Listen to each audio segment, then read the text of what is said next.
All right, we are heading into week 15 of the fantasy football season. I'm giving you my top 10 waiver wire pickups. We're in the fantasy playoffs now. Most of us should be, if not all of us. So it's time to get down to the nitty gritty. It's time to get down to business. And why don't you do me a favor? Drop a like on the video, subscribe, and comment down below. Why don't you tell me what you need tonight on Monday Night Football to win your matchup? Maybe it's important for Hollywood to score 20 points for you to make the playoffs. Let me know what it is down below.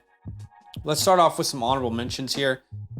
So these honorable mentions are either players that didn't make my top 10 because they should already be rostered, or they didn't make my top 10 because, they're just honorable mentions as in, they were 11, 12, 13, for example, right?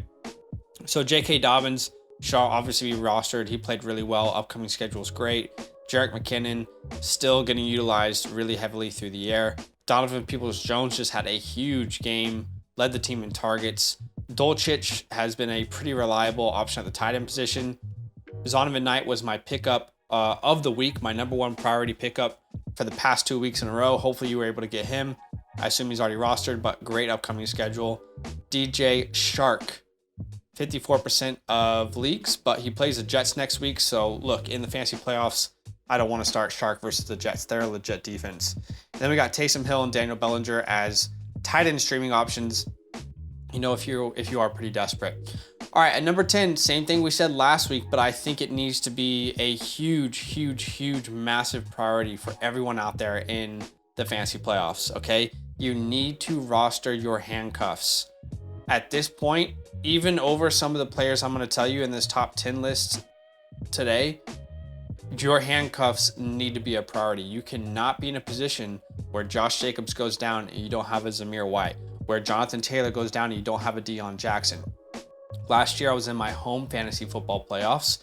I don't know if you guys remember when Austin Eckler went down. Well, I faced the owner of Austin Eckler in the playoffs, and I was able to grab, what was his name? Justin Jackson. I was able to grab Justin Jackson, who's in Detroit right now, and he went up and put 30 points against the owner who had Eckler for me in the fantasy football playoffs, and it was a huge reason as to why I went on to win the league. So you need to roster your handcuffs. Even if you don't use them the entire playoffs, you would rather be safe than sorry in this scenario. So Josh Jacobs, I believe it will be Zamir White. Abdullah will play a role, but I believe White would be the instant replacement for that first and second down work. Saquon Barkley, you could say probably Matt Breida based off what we saw this week. Joe Mixon, obviously Samaje Perine. For JT, Deion Jackson. For Eckler, it's Josh Kelly. Spiller's not getting much work since Kelly was back and healthy. For Dalvin Cook, it's Alexander Madison. For James Conner, it's Keontae Engram. What running back do you have? And are they getting you reliable points? Try and roster the handcuff, because you do not want to be, in a tough position if you don't have your handcuff and you're in the finals or the semifinals and you don't make it because the other player in your team, the other owner in your league, was able to grab your handcuff. All right, at number 9, I think this is a reliable streaming option maybe in 2 weeks from now, and that is Richie James, currently rostered in just 19% of sleeper leagues. He led the Giants in targets with 9 receptions with 7 and receiving touchdowns versus the Eagles, where the Giants got absolutely stomped on. But still, Richie James was a reliable option for them. The next highest targeted player was Isaiah Hodgins with 6. So 9 targets for Richie James cleared the rest of the group. That was a season high for Richie James as well. And in the last 4 weeks, he is averaging 13.25 PPR fantasy points per game. So this team desperately needs a wide receiver to step up, and James has kind of been that source of hope for them as of recently. Now, they face Washington in week 15, which is a middle of the pack matchup. But then in week 16, they have Minnesota, which is the second best matchup for fantasy wide receivers. So if you're in a league that has deep flexes, you have 4 or 5 flexes, or if you have a bunch of injuries to your wide receiver core, pick up Richie James. Maybe you don't start him this week, but next week he could be a reliable option. Fab, I'm spending about 5% of my fab on Richie. I'm not going hard on Richie at all. And number 8, Gus Edwards, currently rostered in 52% of sleeper leagues. A lot of people dropped Gus when JK was activated.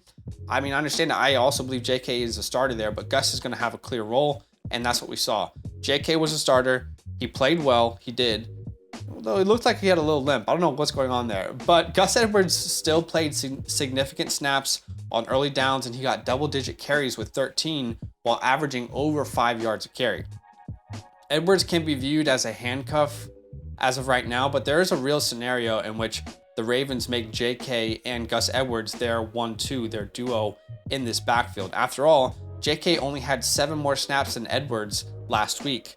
And the Ravens have one of the best strength of schedules for the fantasy playoffs: the Browns, Falcons, and Steelers. So I'm willing to spend about 10 to 15% of my fab. We had a couple running back injuries this week, Jeff Wilson being one of those. So if you need a replacement, desperation type start, Gus Edwards has a great matchup.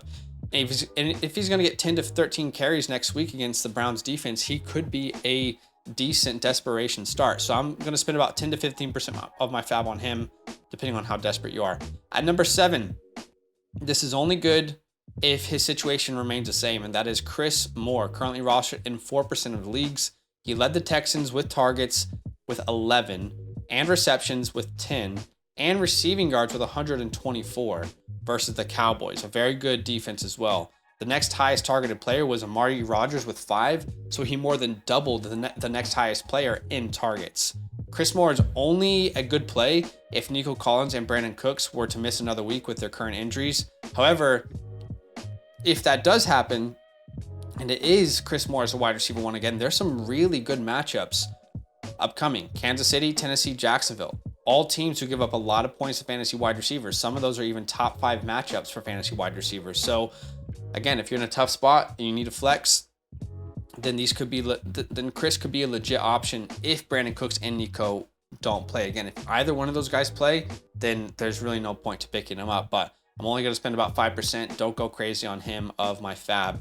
All right, at number 6, a tight end. And the tight end position, as we know, extremely unreliable. It's up, it's down. It's really hard to put your finger on. But let's talk about Evan Engram, who is currently rostered in 59% of sleeper leagues. Engram put on an absolute show versus the Tennessee Titans this last week. He led the Jags, get this, in targets with 15. 15 targets for Evan Engram. Receptions with 11, and receiving yards with 162, as well as receiving touchdowns with 2. Tight end 1 on the week. And to be fair, the Titans are a very, very good matchup for fantasy tight ends. However, we just can't ignore this type of performance. With the success that they've had, why not keep targeting Evan Engram for Trevor Lawrence? Hey, if Evan Engram equals touchdowns and yardage for Trevor Lawrence, let's keep targeting him. Let's not make this more difficult than it needs to be. Upcoming matchups, he has Dallas, the Jets, and then Houston, which really only one good matchup there, but at least in Dallas and in the Jets game, it will be competitive games where they will need to score. I'll spend about 15, maybe more % of my fab, depending on how desperate I am for a tight end. At number 5, a stash player, Jameson Williams, rostered in 49% of the leagues. He made an absolute splash this week with a 40-yard touchdown catch to start his fantasy scoring career. But let's be realistic, he still remains a high upside stash at this point, as he has yet to play over 50% of the snaps. The hope, the goal, is that he does that next week. He plays the Jets next week. It's not a good matchup anyway, so you don't want to start him anyway next week. But let's hope that next week, Jameson Williams plays at least 50 to 60% of the snaps, and he gets at least around that 5 target mark. If that happens, the upcoming matchups are pretty good.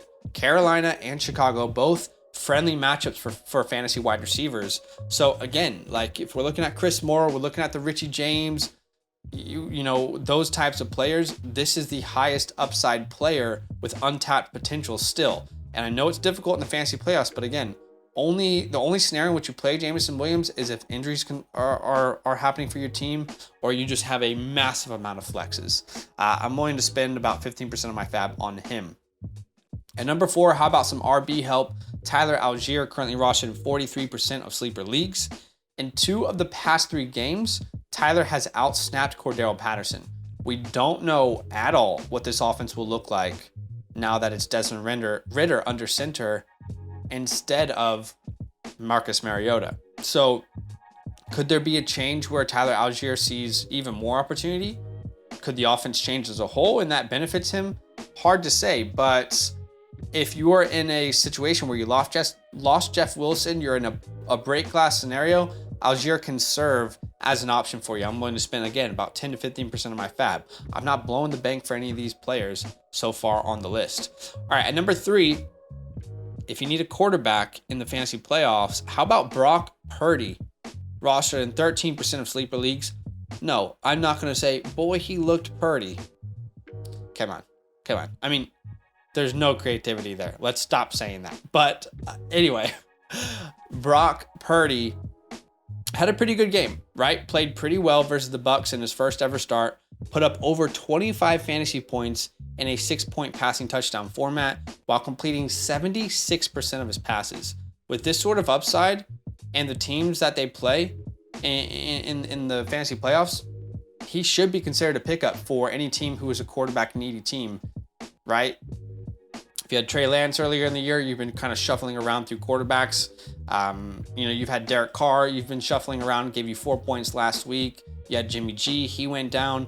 Brock Purdy could be an answer that you could be looking for, right? Seattle, Washington, Las Vegas are his upcoming matchups. There's really only one of those matchups that really scare me. That's Washington, because of the pressure they can put on the quarterback. But most of these are middle of the pack defenses, great weapons around him, even with Debo out. So I'm willing to spend about 20 to 30% of my fab. If I'm in 2-quarterback league, I'll blow it all. I don't care. Or a super flex league, I'll blow it all to try and get someone like Brock Purdy on my team in that offense. So adjust accordingly depending on your format. At number 2, a tight end. I actually feel like this should be number 1. Now that I think about it, I actually do believe this should be number 1. Chigo Okonkwo, currently rostered in 23% of sleeper leagues. Chigo picked back up where he left off last week, where he led his team in receptions and he found the end zone. Okay, 6 targets, caught all 6 of them for 45 yards and a touchdown. Now, because they were down in the game, Chigo plays in a lot of 2 tight end sets, and they didn't run a lot of 2 tight end sets. So he put up this performance, and he didn't even play as much as we wanted him to. So again, a young rookie. We typically see with rookie tight ends or rookies in general that towards the end of the season, their usage continues to go up if they're playing well. And that is the case for Chigo here. Next matchups, you have the Chargers, Houston, and Dallas. 2 of those 3 matchups will require the Titans to throw the ball frequently, and Chigo could be a very, very good option. Look, back-to-back weeks, over 10 points, got into the end zone this week. A top 5 tight end on the week. You cannot ignore that with the upcoming matchup. So Chigo should be rostered in every league. He should have a high percent of roster after this week. And he's probably my priority pickup if you need help at the tight end position, which most of us do. And at number 1, which honestly, now that I think about it, maybe should be number 3, I put Chigo 1 and Brock 2. But, if you need running back, the running back I would be picking up would be Chuba Hubbard. Currently rostered in 39% of sleeper leagues. Deonta Foreman still led the team in snaps. He had a 34 to 23 advantage over Chuba in snaps. However, Chuba played really, really well, and he has a good upcoming matchup versus the Pittsburgh Steelers. Is Chuba the type of running back that we've had at number 1 in the past, like a Jeff Wilson, like a Zonovan Knight? No, he's definitely not, because there hasn't been an injury ahead of him. But this team is a very good rushing team as of late, and you have to anticipate them continually getting Chuba involved. And the good thing in a PPR format, at least, is that Chuba is the 3rd down running back for this team. So he should continue to get at least 3 targets per game while he has that role. So I'm willing to spend about 20% of my fab on Chuba.